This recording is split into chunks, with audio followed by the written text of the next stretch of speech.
आज का ये एपिसोड कुछ खास है।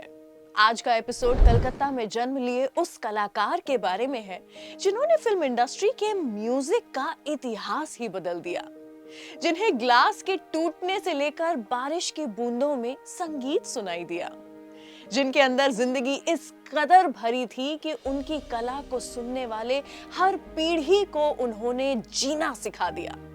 The one जिन्हें इंडस्ट्री इंसान नहीं तूफान मानती थी, एंड द वन जिन्हें आज उनके फैंस रिदम एंड बीट का मास्टर मानते हैं। Yes, today on Nasha Biographies, we honor the extraordinary life and timeless legacy of the musical genius Rahul Dev Burman, fondly known as Pancham Da, a legend who redefined the soundtrack of Indian cinema.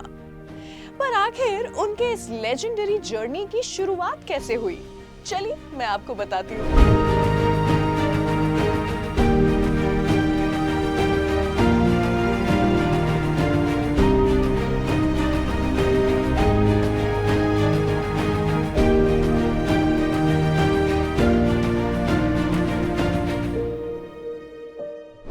RD. Burman का birth Kolkata में 27 जून 1939 को एक musical परिवार में हुआ था। उनके पिता famous music composer S D. Burman थे और उनकी मां का नाम मीरा था। आर.डी. बर्मन को अपने जन्म के बाद पंचम निकनेम दे दिया गया था, इसलिए कई लोग उन्हें पंचम दा के नाम से भी पहचानते हैं। पर क्या आपको इस नाम के पीछे की कहानी पता है? ऐसा कहा जाता है कि एक बार जब अशोक कुमार उनके घर आए थे तो छोटे से राहुल यानी कि आर.डी. बर्मन रो रहे थे। अशोक कुमार ने ये नोटिस किया कि पंचम दा 5वें स्वर में रोते हैं और इसीलिए उन्होंने उनका नाम पंचम रख दिया। पंचम दा के पिता सचिन देव बर्मन खुद हिंदी सिनेमा के बड़े म्यूजिक डायरेक्टर थे।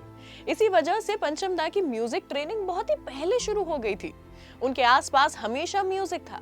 राहुल देव बर्मन ने अपनी पढ़ाई की शुरुआत वैसे तो कोलकाता से की थी, जिसके बाद उनका परिवार बॉम्बे आ गया, जहां उन्होंने फेमस अली अकबर खान से सरोद सीखना शुरू किया।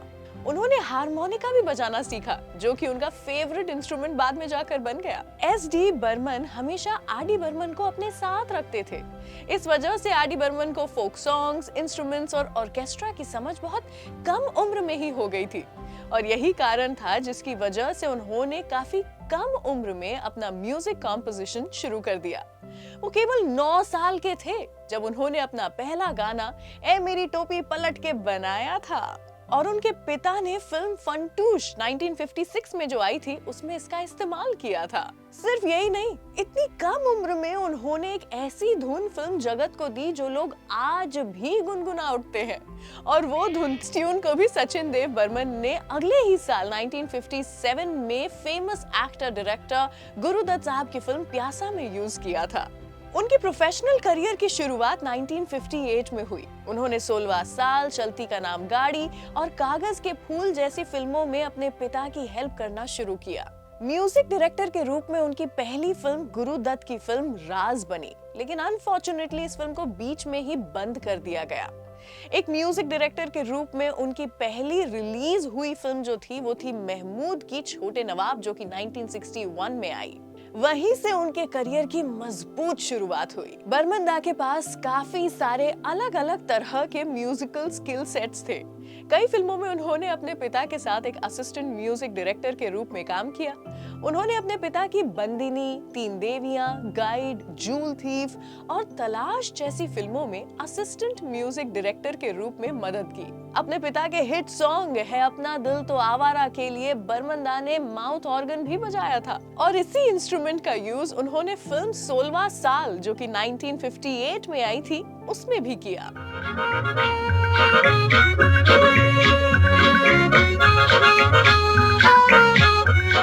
पंचम दा को हम एज अ म्यूजिक डायरेक्टर तो जानते हैं, पर क्या आपको पता है कि पंचम दा ने एक्टिंग में भी अपना हाथ आजमाया था?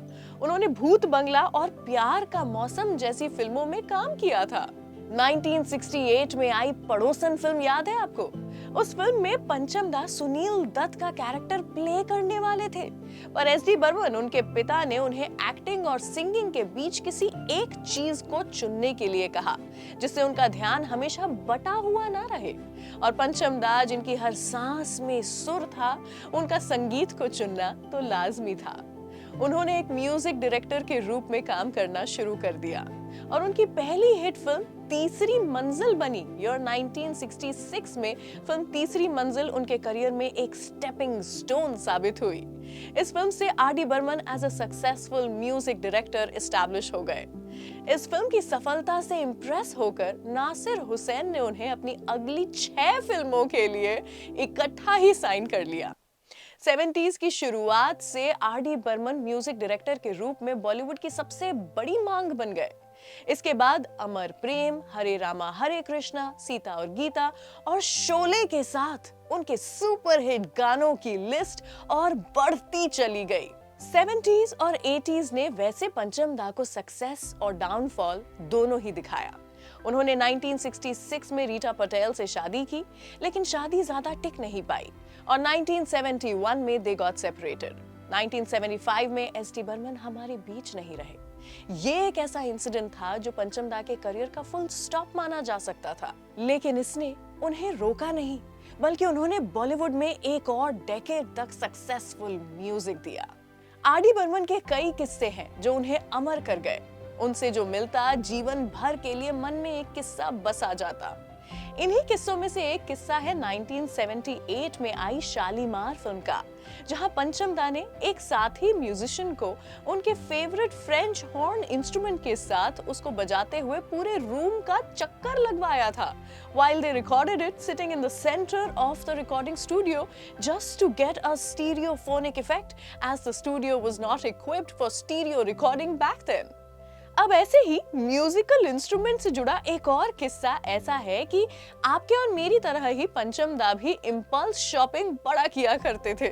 अपने यूएस की ट्रिप से वो एक बार एक ऐसा इंस्ट्रूमेंट उठा लाए जिसे उनके सारे साथियों ने ऑफ ट्यून समझा, और इस ही ऑफ ट्यून इंस्ट्रूमेंट से उन्होंने किताब फिल्म का गाना धन्नो की आंखों में के बैकग्राउंड में एक अनोखा धुन दिया।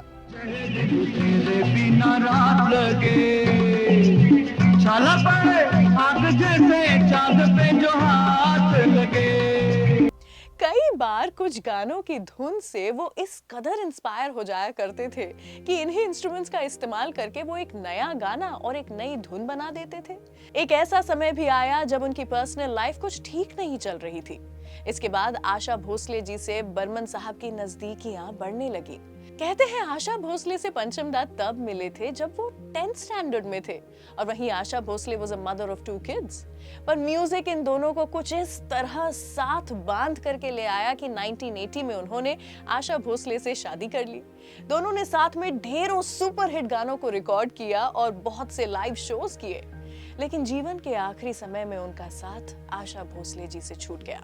इसके बाद आर डी बर्मन को कुछ ऐसा फेस करना पड़ा जो उनके फैंस कभी सोच भी नहीं सकते थे।